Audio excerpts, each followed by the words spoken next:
We delay the Bob Hope program for important news. President Roosevelt has just ordered a work week of 48 hours in 32 labor shortage areas. But the order does not change the 40-hour-a-week law. The areas affected include Connecticut's industrial cities, Washington, D.C., Baltimore, Buffalo, Mobile, Akron, Dayton, Detroit, San Diego, and Seattle. The order means all employees in the 32 areas must work 48 hours instead of 40, but they will receive overtime pay. The announcement made by Economic Director Burns says the order is designed to use all the nation's manpower in our 1943 war plans. Burns says those plans include an invasion of Europe, says it will be the greatest military operations in history. Burns says these plans call for additional millions of men in our armed forces. This news has come to you from the NBC Newsroom in New York.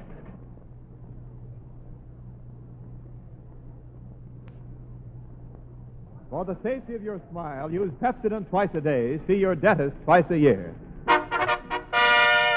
Tonight from the Ordnance Training Center at Arcadia, the Pepsodent Company is happy to bring to the men of the United States Army Ordnance Department the Pepsodent Show, starring Bob Hope and those three Star-Spangled Rhythm girls, Dorothy Lamour, Paulette Goddard, and Veronica Lake.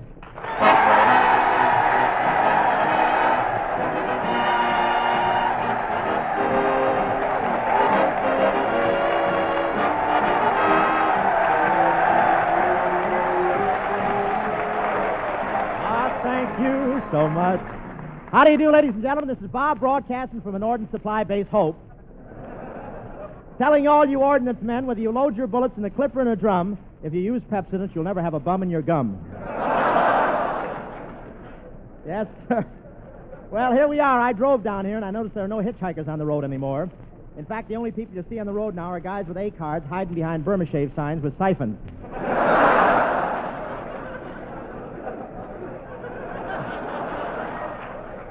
But this is a great camp, and you know the women for miles around here join the reception the Army gave me here. You know how the soldiers hold up their swords while a visiting celebrity walks under them? Well, when I walked under the swords, hundreds of women followed me. What a wonderful way to slice white bread.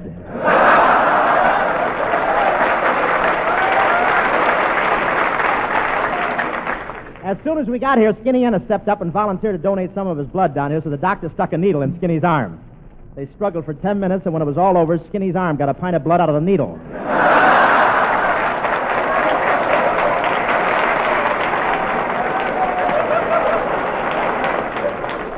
And you know, the soldiers here are swell mechanics all day long. They work in the motors of the autos and at night in rumble seats, and they have...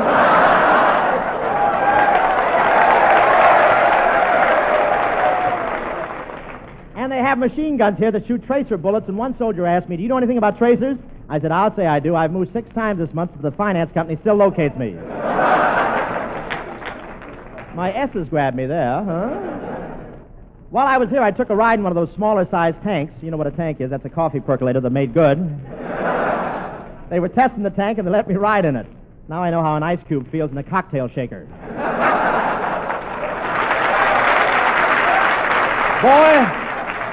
Boy, did that tank travel. It has 4 speeds, first, second, high, and you'll be sorry.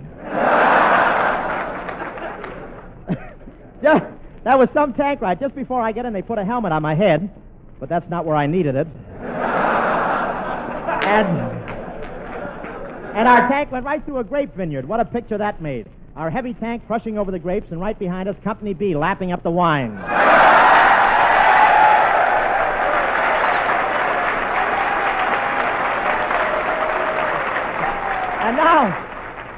And now, once again, we continue our weekly feature, Meet the Armed Forces. Representing the men here at the Army Ordnance Division, we'd like you to meet... Staff Sergeant James Andelin reporting, sir.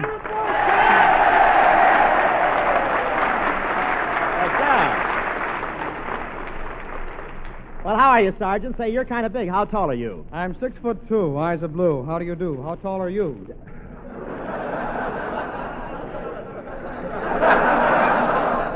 Was your mother ever frightened by a jukebox? What is that? Well, where are you from, Sergeant? I'm from Chicago, Bob. Chicago. I've played vaudeville. Yes. Yeah, you windy boys, huh? Well, I played vaudeville in Chicago many times. Didn't you ever know when I was in town? Well, I could never be sure, Bob. You see, I live next door to the stockyard.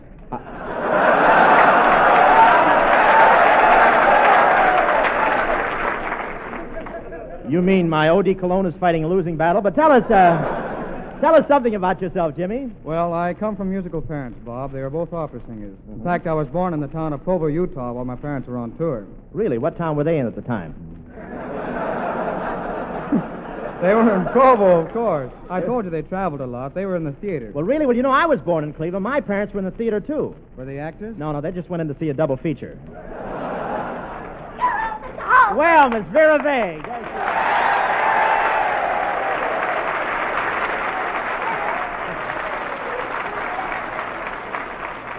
Here I am, raring to go. Well, don't look at us. We ain't going to stop you. Aren't you going to introduce me to this handsome sailor? Miss Vague. Miss Vague, please. James is a soldier, not a sailor. Look at his uniform. Well, what for? I don't want a branch of service. I want a man. You know, Sergeant, I may not look too well under these awful spotlights, but why don't you come for a walk with me outside? Moonlight becomes me. Yeah. A blackout wouldn't hurt any either.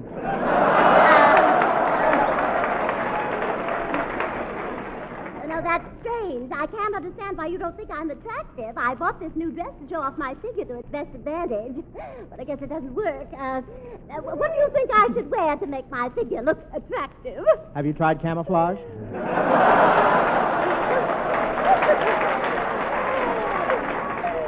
Oh, bless your heart, Mr. Hall.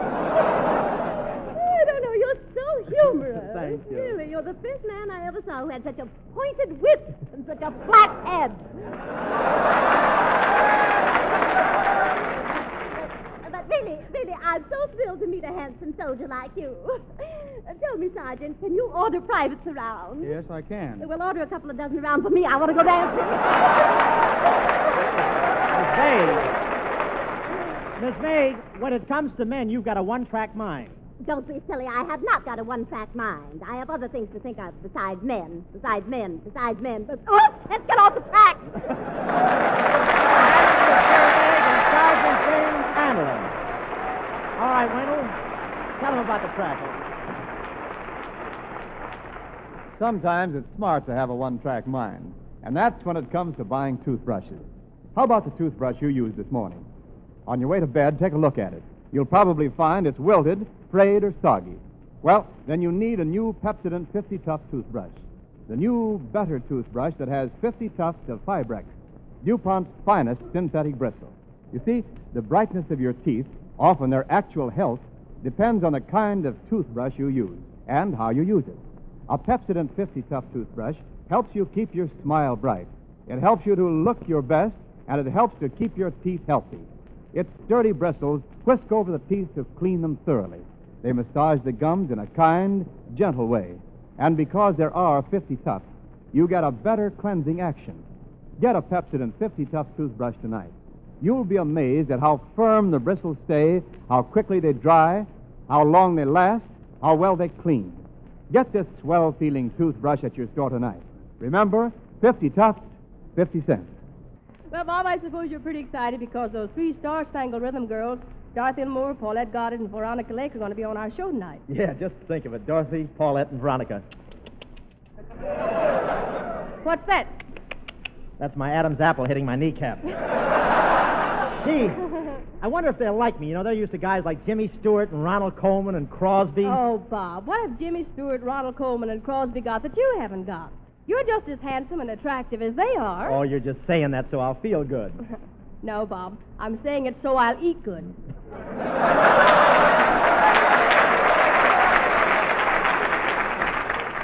Say, where are the girls now, Bob? Well, they're in the dressing room getting ready. Gee, I wonder what they're saying. And now we make the contact. The next voices you will hear will be those of Veronica Lake, Paulette Goddard, and Dorothy Lamour.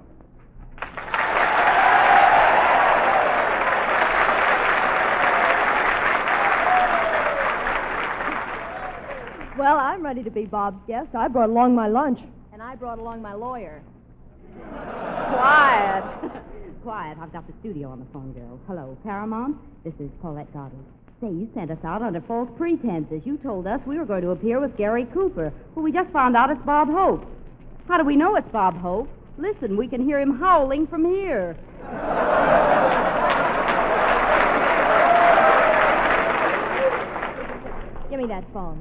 Paramount, this is Dorothy Lamour. Look, I faced wild elephants for you. I've struggled with lions on desert islands. I've even wrestled a wild tiger in my sarong. But before I'd go out and face that hope, I'd rather get caught in a blackout with the 25th Battalion.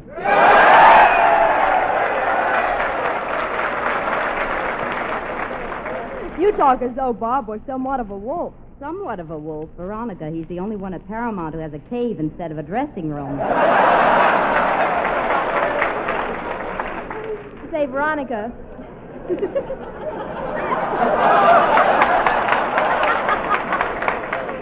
Say, Veronica, this is your first time on Bob's program, isn't it? Yes, and I want to thank you girls for telephoning me and giving me the hint. I'd never thought of bringing a revolver. You know, but this Hope sounds like a delightful goon. You know, I thought there was something strange about him when he called up my house and asked me to go out with him. What made you think he was strange? Well, on a nickel call, who telephones collect?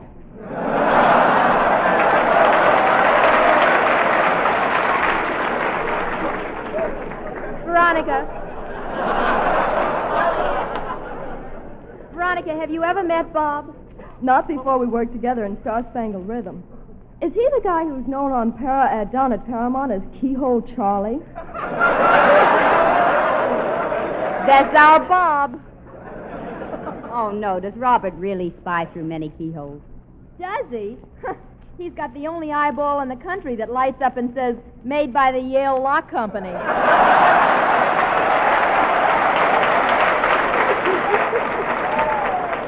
Oh, no. No, you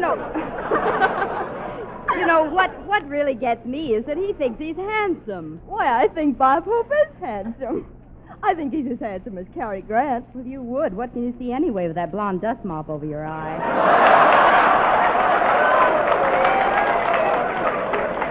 You be careful or I'll give you a bang over both of your eyes. Why do you do your hair that way, Veronica? Oh, I've had a lot of fun with it. I'm the only girl in the world who can go around with a permanent wig.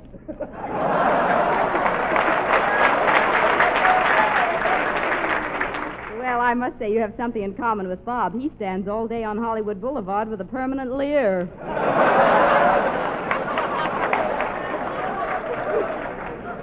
You're not kidding, Paulette. I've worked with Bob and rode to Singapore, rode to Zanzibar, and rode to Morocco. Gee, Bob has made a lot of those pictures, hasn't he? Yeah, he's been on so many roads, he's the only wolf I know with flat feet.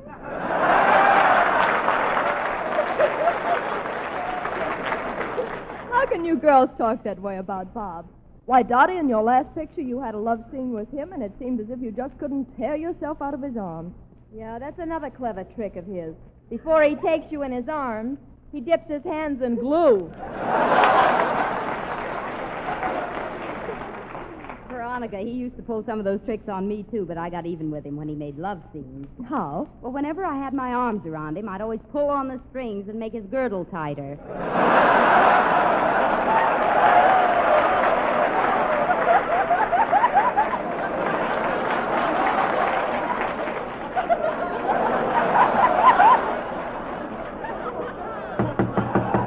Gee, that must be him now.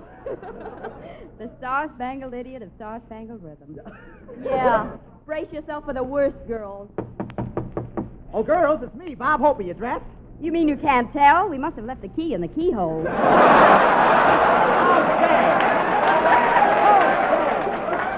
How dare you insinuate that I was stooped to looking through a keyhole? Why, I'd never do anything as low and as mean as peeking through a keyhole. Oops. Fell off the transom, Oh, come on, girls. It's time for you to play a love scene with me. Say, quick, girls. We've got to get out of this. I'll run out the back door. Dorothy, you run out the side door. And Veronica, you run into the closet. Okay. Oh. I got bear traps all over.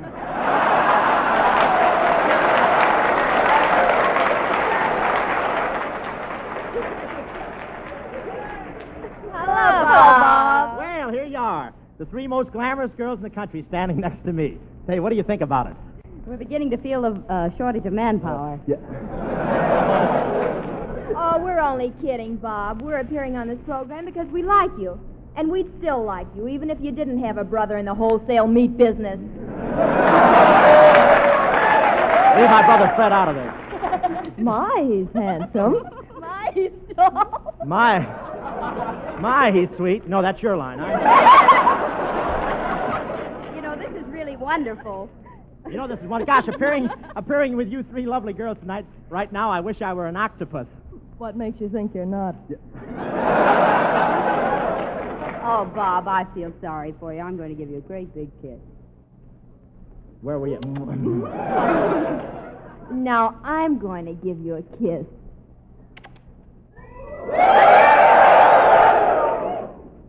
And now I'm going to give you a kiss. Well, say something. You girls should be ashamed of yourself. Meatless Tuesday, and you just cooked a ham.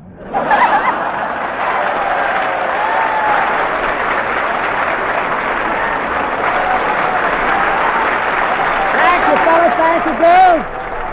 And they'll be back in just a second, fellas. All right, Wendell Niles. If you're like most people, you put off getting a new toothbrush for one of two reasons. Either you don't think of it or you hate the idea of breaking in a new one. Well, if you need a new one now, if the one you're using is wilted, soggy, if it sheds bristles, now's the time to get a new Pepsodent 50 Tough toothbrush. I'm reminding you of that right now. And here's the answer to reason number 2. You don't have to break in a Pepsodent toothbrush. Its bristles are made of Fibrex, DuPont's finest synthetic material.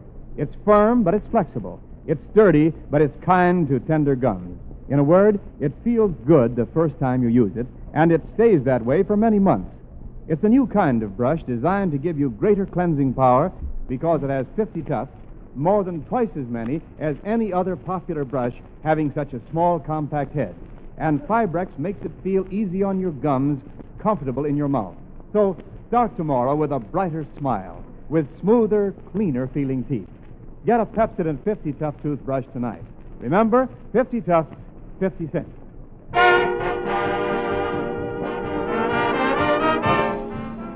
Ladies and gentlemen, Bob Hope is feeling blue because he got no place with the 3 glamour girls, and they've all refused to be his leading lady in Paramount Pictures. In an effort to find a job at another studio, he turns on the radio. The Kelowna Quickie Picture Company is on the air. This is Cecil B. Kelowna speaking. President of Quickie Productions Incorporated. Our motto, if it's a Quickie, it's a Mickey. And now, folks, we present the Kelowna version of that famous play, Romeo and Juliet. Romeo, Romeo, where art thou, Romeo? I know where he is. I know where he is. Who was that? His draft board. Remember, folks, Kelowna Productions need actresses. If you're an actress, blonde, beautiful, 5'2", with a wonderful figure, drop into my office immediately. This offer not good if you have a husband. Kelowna Productions needs men, too. The glamour girls at this studio want a leading man with the talent of Bob Hope, the technique of Bob Hope, and the handsomeness of Bob Hope. The foregoing was a paid political announcement by Bob Hope. See, the girls want me at that studio. I'm going over to that studio and get a job right now. Well, here I am, Kelowna. Got an A card. Say, I want to play romantic roles in pictures. How about a screen test? Okay, Hope, I've got Veronica Lake here to play opposite you. Now, you're Alan Ladd playing the gangster, and you're tough, see? Okay, ready? Action, camera.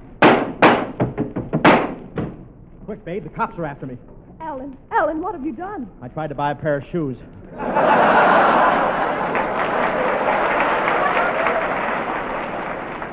But anyway, it's good to see you, honey.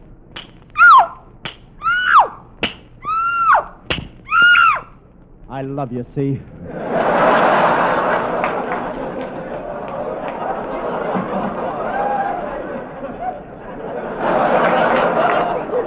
Oh, Alan, kiss me. I'm just crazy about you. How was it? I'm crazier than I thought.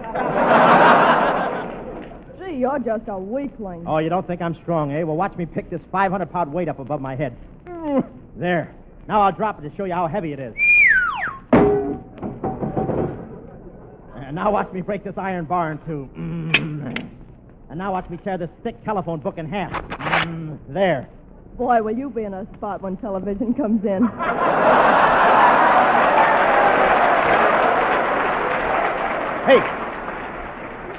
Hey, look. Here come the cops. Oh!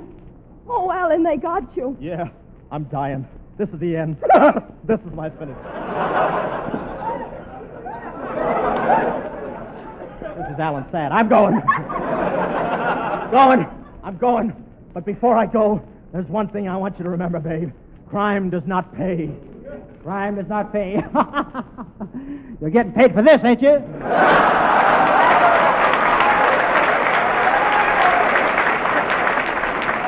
All right, Hope. For your next screen test, you're Charles Boyer making love to Paulette Goddard. Okay, Paulette, now I play a love scene with you. And remember, I'm Charles Boyer. Got that? I'm Charles Boyer. Oh, brother, the government says we have to accept substitutes, but this is ridiculous.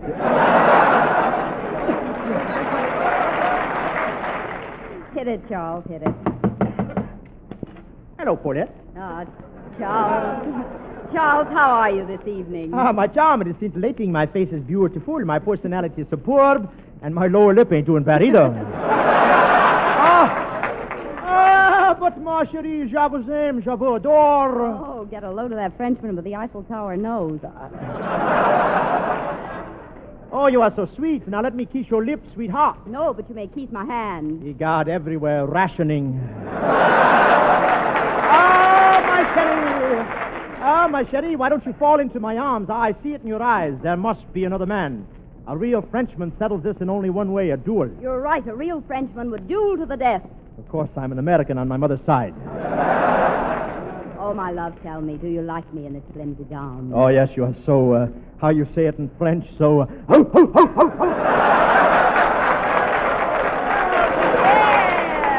Yeah, you're so wonderful. Kiss me. Yes, you know, I'm bored with the women. Say, come on and kiss me. No, I'm too bored with the women to kiss you. What a ridiculous part. Tell me, would you like to kiss me? Would I like it? Bob, I would love it. Your kisses simply thrill me.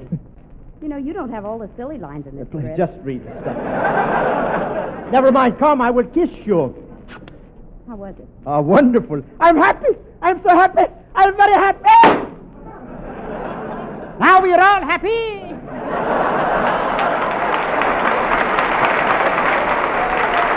Well, Hope, that scene's over. Now for the next scene, Dorothy Lamour and Tarzan. Now get this, Hope. You're Tarzan. You're up in this tree, and you see Dottie down below. Okay? Action. Oh, dear, I'm so frightened here in the jungle. Who is that I see up in that tree?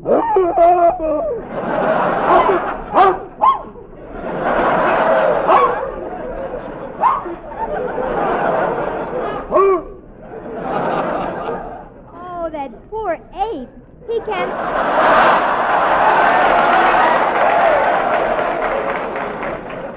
That poor ape, he can't stop burping. Hug. Me Tarzan, you Jane? Jane like Tarzan? Jane think Tarzan pretty? Yes, Tarzan. You look pretty. Now give me back my sarong. Oh, Tarzan, you are so wonderful. Yes, me Tarzan, me king of the jungle. Me kill 'em animal. Me afraid of no one. Me stink in this role. Me find that out in Road to Morocco. Now come, kiss me, Tarzan. Oh, kiss is for babies. Tarzan is a big man. Tarzan is a big jerk. That finishes the screen test. Now you and Dorothy and Veronica and Paulette come here in the projection room, and we'll run the film. Okay, let's all go in. Let's go. Oh, it's dark in here. And somebody kissed me. Oh, somebody kiss me. Gee, now somebody kiss me. Hey, now somebody kiss me. I thought that last one needed a shave.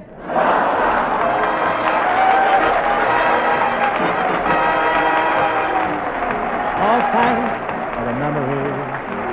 The ordinance men, the one who test our fighters' guns, ensure the reign and victory's name to live with freedom's sun. We thank you so much, and thanks for the memory. It's your inspective eye that finds where gremlins lie. You make our boys the best equipped on land or sea and sky. We thank you so much. Say thanks to Lieutenant Bunny Edwards and everybody here for their help tonight. And I also want to thank Dorothy Lamour and Paulette Goddard and Veronica Lake for a swell job. How about that? week, we'll be back at the same time broadcasting for an audience of air raid wardens, auxiliary police, and firemen, and our guest will be Patsy Kelly. Good night, everybody. The